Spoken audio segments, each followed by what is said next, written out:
মক্কার কাফিরেরা বলল, আব্দুল্লাহর বেটা মুহাম্মদ, রুহু কাকে বলে আমাদের বলো। রুহু দেখতে কেমন, কেমন করে দেহের মধ্যে রুহু ঢুকে, কেমন করে রুহুটা দেহ থেকে উড়াল দেয়। এই রুহুর ব্যাপারে তথ্য দিতে পারলে কালিমা পড়ে সবাই মুসলমান হয়ে যাব। আপনারা রুহু দেখছেন কেউ? আপনার দাদা যে মারা গেল, বাবা যে মারা গেল, রুহুটা যে উড়াল দিল, দেখছেন? কালার কেমন, সাইজ কতটুকু, ওজন কতটুকু, দেখতে কেমন? আমরা কেউ রুহু দেখেছি? চিল্লায় বলেন দেখেছি। বিশ্বনবীরে বলা হলো, আব্দুল্লাহর বেটা মুহাম্মদ, রুহু কারে বলে যদি বলতে পারো কালিমা পড়বো। বিশ্বনবী বলতে পারে না, কারণ বিশ্বনবী মন গড়া কোনো কথা বলেন না। আকাশ থেকে গ্রিন সিগন্যাল আসলে তবেই বলেন, ঠিক কিনা?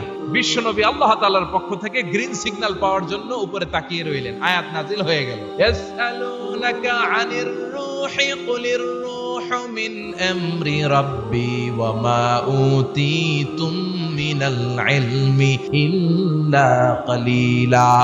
ও নবী, লোকেরা আপনারা জিজ্ঞেস করে রুহু কাকে বলে, আপনি বলে দেন রুহু হলো আল্লাহর পক্ষ থেকে স্পেশাল অর্ডার। আল্লাহর অর্ডারে এই রুহুটা দেহের মধ্যে ঢুকে, আবার আল্লাহর অর্ডারে রুহু বের হয়ে যায়। আল্লাহু আকবার। ইউনাইটেড স্টেটস অফ আমেরিকা একজন মেডিকেল সায়েন্টিস্ট এই চ্যালেঞ্জ গ্রহণ করলো। সে চ্যালেঞ্জ গ্রহণ করে বলল, আমি রুহু বের করে ছাড়বো। কি বের করবো? রুহু। কিন্তু 7 বছরে হাজার হাজার মুমূর্ষু রোগীর দেহ থেকে রুহু উড়াল দিছে, কিন্তু রুহু ধরতে পারে নাই। সুবহানাল্লাহ কইবেন না? আচ্ছা, এইবার তার মাথায় একটা চিন্তা আসলো, না, এই পন্থায় হাঁটলে তো হবে না, আমি একটা কাজ করি, বুলেট প্রুফের গ্লাস দিয়ে একটা ছোট্ট গ্লাসের রুম বানাই, ওই গ্লাসের ভেতরে মুমূর্ষু রোগী ঢুকায় দিব। তো উনি বুলেট প্রুফ গ্লাস দিয়ে, টেম্পার্ড গ্লাস দিয়ে ছোট্ট একটা রুম বানালেন, কাচের গ্লাস। উনি মনে মনে ভাবলেন, মুমূর্ষু রোগী যদি এই কাচের গ্লাসের ভেতরে ঢুকাই, যেহেতু বুলেট প্রুফ, কিছু ঢুকেও না, বাইরে হয় না, রুহু বাইরে বো কেমনে দেখি। তো কাচের গ্লাস বানিয়ে তার টিমের সবাইকে বললো, আইসিইউ থেকে একটা মুমূর্ষু রোগীকে ধরে আনো, আজকে আমি রুহু ধরে ছাড়ব। তো মুমূর্ষু রোগীকে আনা হয়েছে ইন্টেনসিভ কেয়ার ইউনিট থেকে, তাকে কৃত্রিম অক্সিজেন দিয়ে লাইফ সাপোর্টে রাখা হয়েছে। মেডিকেল টিমের প্রধান বলে, এই লোকটারে এই বুলেট প্রুফ গ্লাসের যে ছোট্ট রুম, এটার ভিতরে ঢুকানোর আগে চেক হিজ বিপি, তার বিপি মাপ, ব্লাড প্রেশার মাপ।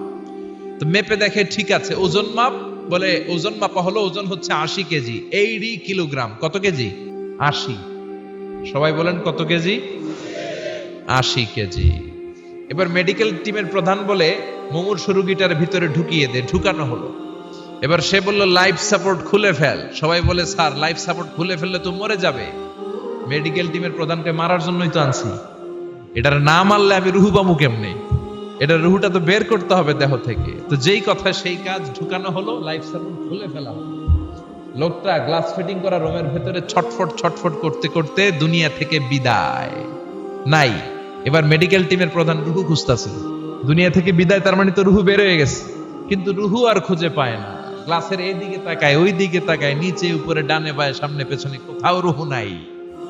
রুহু খুঁজে পাওয়া যায় না। সে ভাবলো, আমি গ্লাসের দরজাটা খুলে হাত দিয়ে এরকম বাইং মাছ যেমনি হাতায়, এরকম হাতাইলে হয়তো রুহু পাবো। তো কাচের গ্লাস খুলে হাত দিয়ে এরকম হাতানো শুরু করলো। হাতাতে হাতাতে পুরো গ্লাস ফিটিং করা রুমের ভিতরে সব খুঁজে ফেললে, কিন্তু রুহু খুঁজে পাওয়া যায় নাই। লোকটাকে বের করা হলো। উনি বললেন, চেক হিজ বিপি। বিপি মাপতো। সবাই বলে, স্যার, এটা তো ময়রা ভূত হয়ে গেছে, এখন তো বিপি নাই। বিপি বুঝেন তো? Blood pressure. এই যে ধাক্কাটা, অলিন্দ নিলয়, সিস্টলিক ডায়াস্টলিক, জন্মের পর থেকেই আমাদের এই যে দম নেয়া আর দম ছেড়ে দেওয়ার খেলাটা আছে না নাই? কথা বলেন। এই যে ফুসফুস দম নেয়, দম ছেড়ে দেয়। শীতের রাতে আপনি কম্বল গায়ে দিয়ে ঘুমায় যান, আপনার দমও কি ঘুমায় যায়? আপনার দম ঘুমাইলে তো আপনি ঠুস। আয় রে মানুষ রঙিন ফানুস, দম ফুরাইলে তবু তো ভাই কারোরই নাই একটুখানি। আয় রে মানুষ রঙিন ফানুস, রঙিন ফানুস, আয় রে মানুষ। পড়েন আল্লাহু আকবার।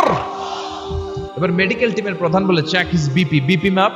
সবাই বলে, বিপি নাই, কিন্তু ওজন আছে না নাই? মরার পরেও তো একটা লাশের ওজন থাকে কি থাকে না? এবার মেডিকেল টিমের প্রধান বলে, চেক হিজ ওয়েট। ওজন মাপ। এবার ওজন স্কেলে শোয়ানোর পরে দেখা গেল, লোকটা মরার আগে ছিল 80, এখন হয়ে গেছে 78 কেজি। কয় কেজি? মরার আগে লোকটা ছিল কয় কেজি? মরার পরে ওজন দেওয়ার পরে ওজন হয়ে গেছে কয় কেজি? কমছে কয় কেজি?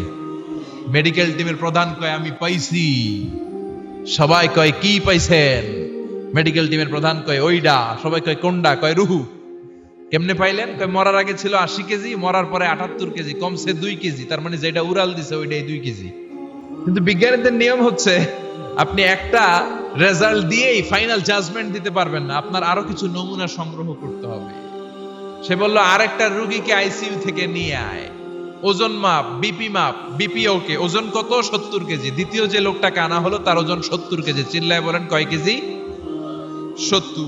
এবার গ্লাসের ভিতরে ঢুকানোর পরে অক্সিজেনের মাস্কটা খুলে ফেলা হলো। এই লোকটা অক্সিজেনের অভাবে ছটফট করতে মরে গেল। মরার পরে আবার রুহু খুঁজে, কিন্তু গ্লাসের ভিতরে রুহু নাই। এই লোকটাকেও বের করে মেডিকেল টিমের প্রধান বলে চেক হিজ বিপি মাপ। সবাই বলে বিপি নাই, কিন্তু ওজন আছে না নাই? এই লোকটার ওজন মরার আগে কত কেজি? 70। এবার ওজন দিয়া দেখে এই মৃত লোকটার ওজন হয়ে গেছে 71 কেজি। কয় কেজি? আগেরটা তো কম ছিল, মিলানো গেছে, এবার যাবি কই? হ্যাঁ, আগেরটা 2 কেজি কমেছে। মনে মনে চিন্তা ছিল, রুহু যেটা ছিল উড়াল দিয়েছে, রুহু নাই, 2 কেজি কমেছে। এবার ছিল 70 কেজি, মরার পরে আরো বেড়ে গেছে 1 কেজি। এবার যাবে কই? আল্লাহ বলে কিয়ামত পর্যন্ত বিপি মাপতে পারবা, কিয়ামত পর্যন্ত বুলেট প্রুফের গ্লাসের ভিতরে লাশ ঢুকাতে পারবা, বের করতে পারবা, কিন্তু রুহু খুঁজে বের করতে পারবা না। ঠিক কি না? ইয়াসআলুনাকা আনির রূহি কুলির রূহু মিন আমরি রাব্বি ওয়া মা উতীতুম মিনাল ইলমি ইল্লা কালিলা।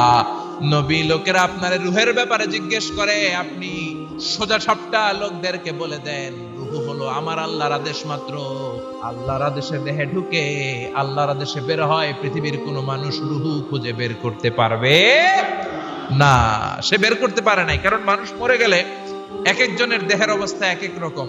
কারো হাতটা টাইট হয়ে যায়, খিচুনি দিয়ে দেহের সবকিছু জমাট বেঁধে যায়, ওজন কিছু বেড়ে যায়। আবার কারো দেহটা ফেসফেসে হয়ে যায়, দেহের পেটের ভেতরে যত গ্যাস ছিল এগুলো বের হয়ে দেহটা পাতলা হয়ে যায়। পাতলা হোক আর ভারী হোক, ওইটা মেজারমেন্ট করে রুহু খুঁজে বের করা যায় না। চিল্লায় বলেন ঠিক কিনা?